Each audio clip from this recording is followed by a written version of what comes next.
বর্তমান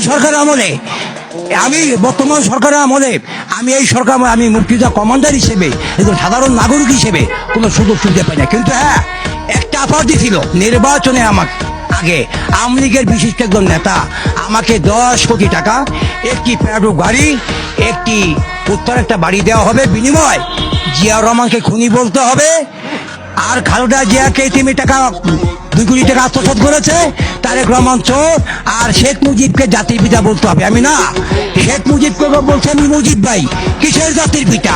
আমি মুসলমান, আদম আমাদের আদি পিতা, মুসলমানদের জাতির পিতা হযরত ইব্রাহিম আলাইহিস সালাম, আর শেখ মুজিব হলো হিন্দু বৌদ্ধ খ্রিস্টান মুনাফিক কাফেরের জাতির পিতা, রাজাকার জাতির পিতা, মুসলমানদের জাতির পিতা হতে পারে না।